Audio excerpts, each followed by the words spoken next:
Hello, मैं doctor Pranav Mathur, doctor Mathur's dental innovation Kanpur से। और आज हम लोग बात करेंगे बैड ब्रेथ के बारे में, यानी मुंह से दुर्गंध आने के बारे में। तो बैड ब्रेथ को हम लोग हैलिटोसिस बोलते हैं और ये काफ़ी कारणों की वजह से आ सकती है।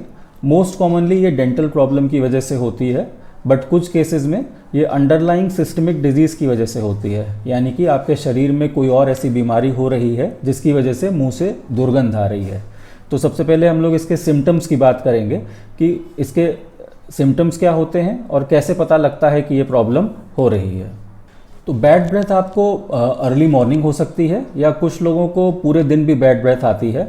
बैड ब्रेथ अलग अलग तरह की होती है, मतलब उसकी स्मेल अलग अलग होती है। किसी की फिशी स्मेल होती है, किसी की फ्रूटी स्मेल होती है, किसी की एसिडिक स्मेल होती है। तो अलग अलग तरह की बैड ब्रेथ होती है और उससे हमको ये पता लगता है कि अगर इस तरह की स्मेल आ रही है तो इसमें क्या प्रॉब्लम हो सकती है।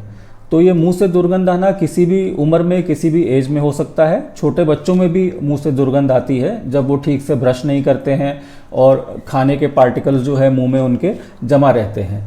बैड ब्रेथ जो है वो एक तरह से एक अलार्मिंग साइन है, जिसके आने से आपको ये पता चलेगा कि या तो आपके मुंह के अंदर कोई प्रॉब्लम हो रही है या आपके शरीर में किसी तरह की प्रॉब्लम हो रही है जिसकी वजह से ये स्मेल आ रही है। अब इसके कारणों के बारे में बात करें कि किन कारणों की वजह से बैड ब्रेथ आती है, तो सबसे कॉमन और सबसे बड़ा कारण जो है वो डेंटल कारण है कि मोस्ट कॉमनली डेंटल प्रॉब्लम की वजह से बैड ब्रेथ आती है। जो लोग ठीक से मुंह की सफाई नहीं रखते हैं, प्रॉपर ब्रशिंग नहीं करते हैं, उनके मुंह से बैड ब्रेथ आना बहुत कॉमन है। जो लोग स्मोकर हैं, यानी कि स्मोकिंग करते हैं या मसाला खाते हैं या किसी भी तरह का गुटखा, पान मसाला, बीड़ी यूज़ करते हैं, उनके बैड ब्रेथ ज़्यादा आती है। क्योंकि स्मोकिंग करने से जो है मुंह के अंदर का जो सलाइवा है, यानी कि जो लार है, वो सूख जाती है उसके टेम्परेचर से, हीट के टेम्परेचर से। तो जब मुंह सूखता है तो बैड ब्रेथ ज़्यादा आती है। जो हमारे मुंह में सलाइवा बनता है या लार बनती है, उसमें ऐसे पदार्थ होते हैं कि जिससे हमारे मुंह की दुर्गंध कम होती है। तो जिन लोगों के जो है मुंह में सलाइवा कम बनता है किसी वजह से, किसी बीमारी की वजह से, या रेडियोथेरेपी हुई है या कोई दवाएं चल रही हैं कि उनका मुंह बार बार सूखता रहता है, तो उन लोगों में बैड ब्रेथ आना बहुत कॉमन है। कुछ मेडिकल प्रॉब्लम्स भी होती हैं जिनमें बैड ब्रेथ आती है, जैसे कि कोई किडनी प्रॉब्लम है या लिवर की प्रॉब्लम है या डायबिटीज़ है, या जिनको ठीक से नींद नहीं आती है, रात को जगते रहते हैं, उनके भी मुंह से बैड ब्रेथ आना बहुत कॉमन है। जो मरीज़ बत्तीसी पहनते हैं, चाहे वो कंप्लीट डेंचर हो या पार्शियल डेंचर हो, उसमें भी जो है नीचे खाना थोड़ा बहुत फंसता रहता है, जिसकी वजह से बैड ब्रेथ आना एक कॉमन फीचर होता है। कुछ कुछ भोजन के भी पदार्थ ऐसे होते हैं जिनकी वजह से बैड ब्रेथ ज़्यादा आती है, जैसे कि प्याज है, लहसुन है। ये अगर हम खाते हैं तो उसके 2-3 दिन बाद तक भी ऐसा लगता है कि कुछ अजीब सी स्मेल आ रही है। तो अब इसको डायग्नोज कैसे करें, मतलब कैसे पता लगाएं कि किस वजह से बैड ब्रेथ आ रही है।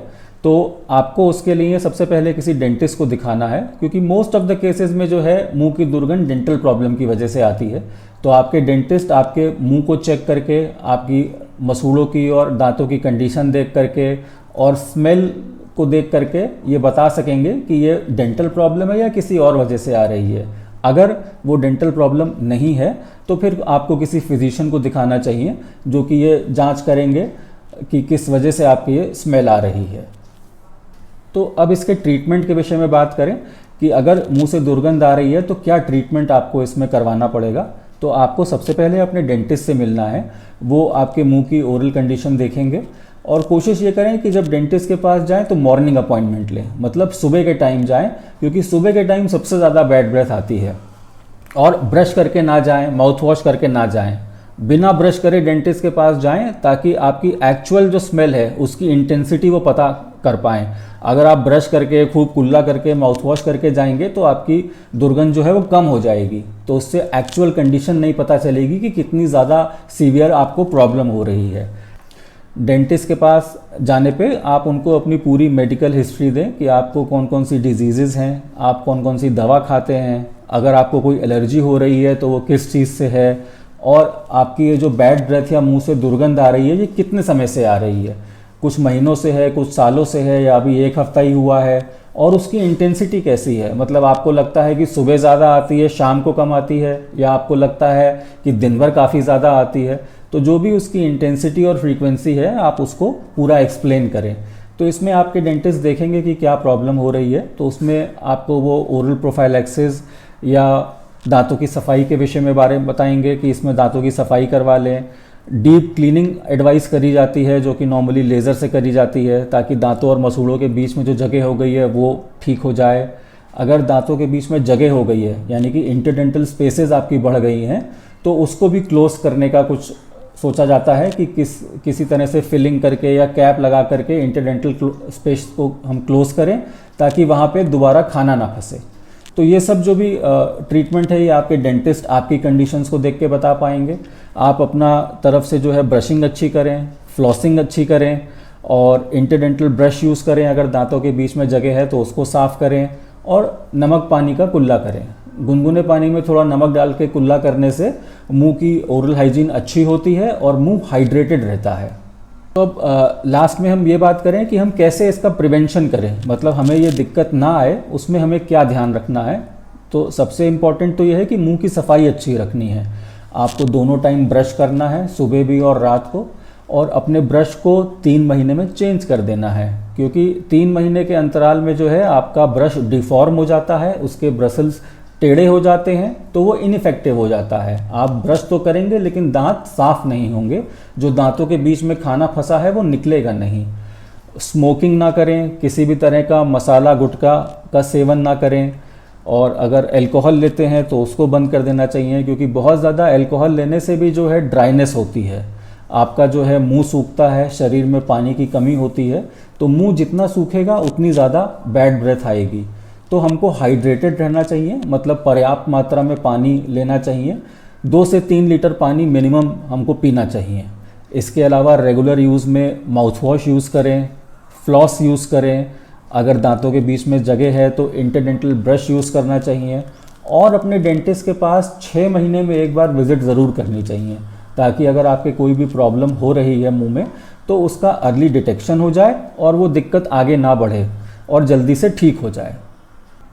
इसके साथ साथ टंग क्लीनिंग का भी बहुत रोल है, क्योंकि जैसे दांतों में खाना फंसता है वैसे ही हमारी जीभ के ऊपर भी हज़ारों लाखों की संख्या में बैक्टीरिया ग्रो करते हैं, तो टंग भी क्लीन करना चाहिए। आप नॉर्मल टंग क्लीनर यूज़ कर सकते हैं, या आजकल जो अच्छे ब्रशेज़ आते हैं उनकी बैक साइड पे भी जो है टंग क्लीन करने के लिए बना रहता है, तो आप उससे अपनी टंग क्लीन कर सकते हैं। और जो लोग डेंचर पहनते हैं, चाहे वो कंप्लीट डेंचर पहन रहे हो या पार्शियल डेंचर पहन रहे हो, उसकी सफाई बहुत इंपॉर्टेंट है। डेंचर को क्लीन करने के लिए डेंचर क्लेंजिंग टैबलेट्स आती हैं, जो कि आप किसी भी अच्छे मेडिकल स्टोर से ले सकते हैं। उनको आप समय समय पर यूज़ करें ताकि आपका डेंचर साफ़ रहे, उस पर गंदगी ना जमा हो, और अपने मुंह की अच्छी सफाई रखें। अगर आपका डेंचर लूज़ हो रहा है या प्रॉपर फिट नहीं हो रहा है तो उसको आपको तुरंत अपने डेंटिस्ट के पास जा कर के रिपेयर या रिप्लेस करवाना चाहिए, क्योंकि लूज़ डेंचर के नीचे खाना ज़्यादा फंसता है। अगर डेंचर आपका प्रॉपर फिट रहेगा तो उसके नीचे ज़्यादा खाना नहीं फंसेगा। अगर हम इन सब बातों का ध्यान रखते हैं तो हमारे मुंह से जल्दी दुर्गंध नहीं आएगी। अगर इस टॉपिक के बारे में आपके मन में कोई भी सवाल है तो आप कमेंट सेक्शन में हमको लिख के पूछ सकते हैं। अगर आपको ये टॉपिक पसंद आया हो तो इसको अपने फ्रेंड्स में शेयर करें और इस चैनल को सब्सक्राइब करें। Thank you.